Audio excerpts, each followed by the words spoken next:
My name is Rachel Traer. I will be interviewing Philip Traer on the topic of the 2011 Mineral Virginia earthquake. Today is May 28th and it is evening. All right, and let's start. Okay. What do you remember What do you remember on how that day started? And did you sense anything was going to happen? No, absolutely not. It was a sunny day. School was in session for the kids. I was 30 days into my job. I was cross training, and just after 1 o'clock, out of nowhere, the building started to shake violently. First, I was aware of the earthquake was when I felt it. However, the person that I was training with actually had heard the earthquake prior to it striking, and he thought it was a train coming down the tracks. That was an interesting comment, I thought, because when the seismologists arrived at the high school some 3 hours later, and they drove up from Virginia Tech, and it's about a 3-hour drive, they were told by several people that they had heard the earthquake before it struck, and that was completely foreign to them. That was something that the seismologists had never heard of.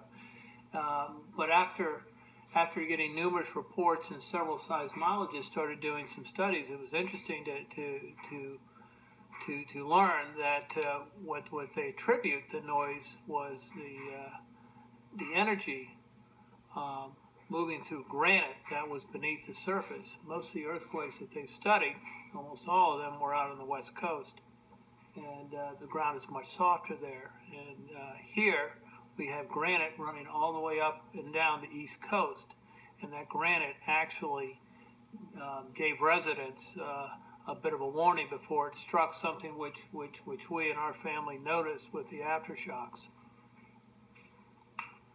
All right.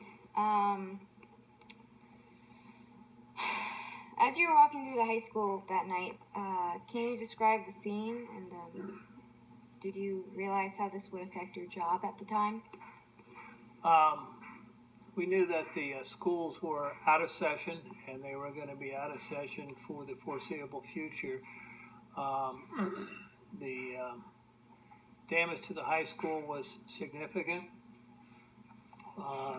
It was even worse at Thomas Jefferson Elementary School.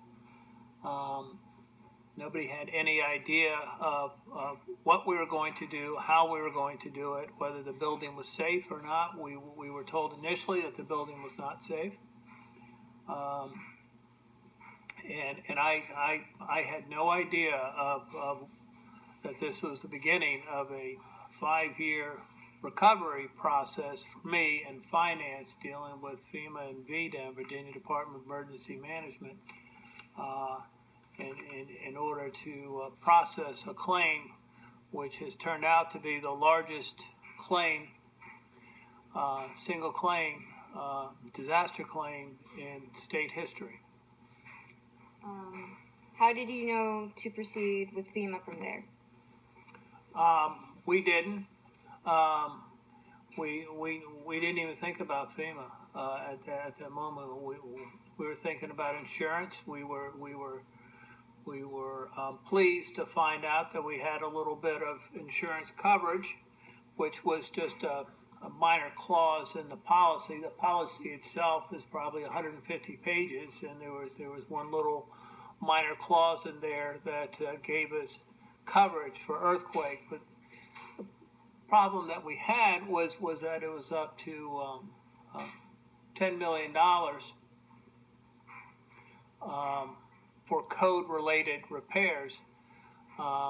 Unfortunately, in order to bring the school back to safety standards, modern safety standards, we couldn't bring it to its pre-existing condition, because once you start rebuilding, you have to bring it up to current codes, and bringing it up to current codes was well in excess of $10 million. And so while we had insurance, it was woefully inadequate to pay for the damages that the school system sustained. Now, FEMA came about in the coming days when there was an initial declaration by the governor, and just because that we have a state declaration doesn't mean it's a federal declaration. You need a federal declaration in order to have FEMA come in and process a claim. But FEMA did come in off the state's request to come in and do some analysis. And they had there's two parts of FEMA. There's a private sector and there's a public sector. The private sector was the homes, the individual homes, and that was one group of FEMA representatives. And then there's a public sector that deals with the public buildings, schools, courthouses, anything owned by the government. And so once FEMA came in and started processing and adding up the dollar amounts, there's certain financial thresholds that you have to meet in order to get a federal declaration.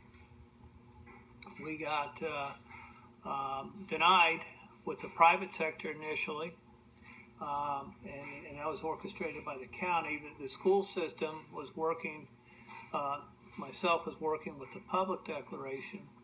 We got our public declaration after working with FEMA and documenting the claims, providing some estimates on repair and in some cases out-and-out replacements.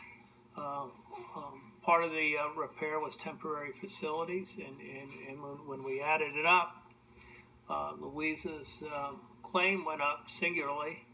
And we ended up making the declaration, the federal declaration, by $100,000. I knew that we were in for a close call when I was at a football game, high school football game, and I got a call from a FEMA representative questioning me on an $11,000 item that I had put on there. That's when I first had an indication that how close of a call it was for us to make the declaration. We made it by 100,000 first shot, but it was a very close call. We almost didn't make it. Is there anything you would have done differently, or any mistakes you wish you hadn't made? Knowing the process now, having gone through the process, there's certain things that I would have done. We actually got credit via FEMA rules for community donations. I would have documented those better. I probably would have brought in some higher level attorneys from the get-go, because it ends up being an insurance claim, and you have to fight with the insurance company in order to settle on the best possible settlement that you can with insurance, and only then, after that's been satisfied and FEMA is satisfied for it, only then will they come in. So I probably would have had attorneys in from the get-go. We had fantastic architects who helped us document the damage and quantify the costs.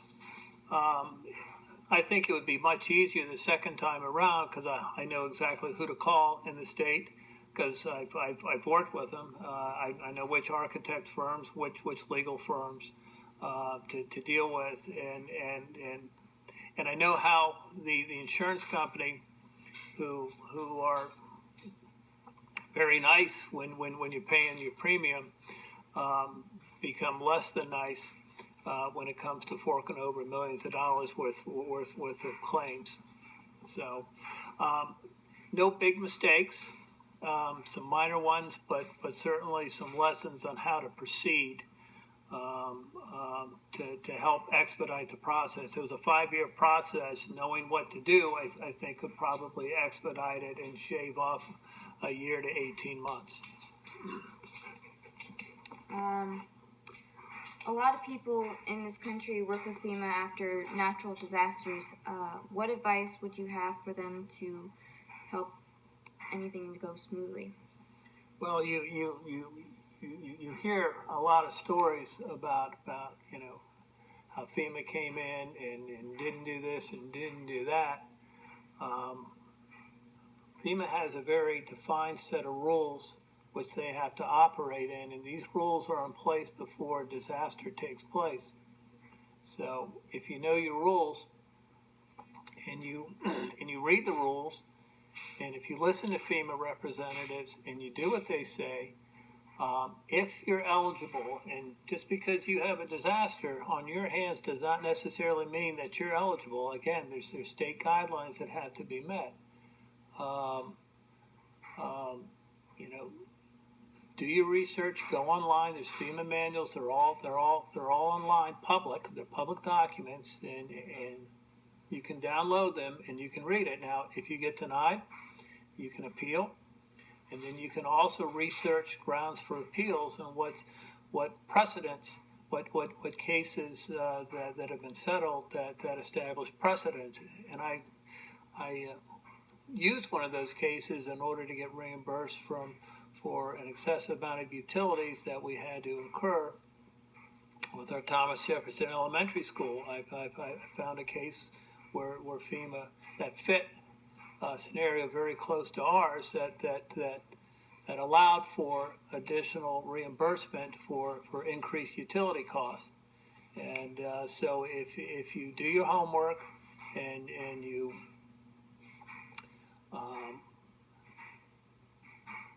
do some research on the claims that you're submitting, you'll have a much better chance of being success. Most FEMA representatives want to help you. They do. They're very friendly. They're very helpful, and that's what they're in business for. But if the rules say that you can't have it, or if you don't qualify for it, then there's nothing that they can do. Again, there's pre-established rules, and you have to follow the rules, and you have to do your research. All right. Thank you for your time, and have a good evening. Thank you very much.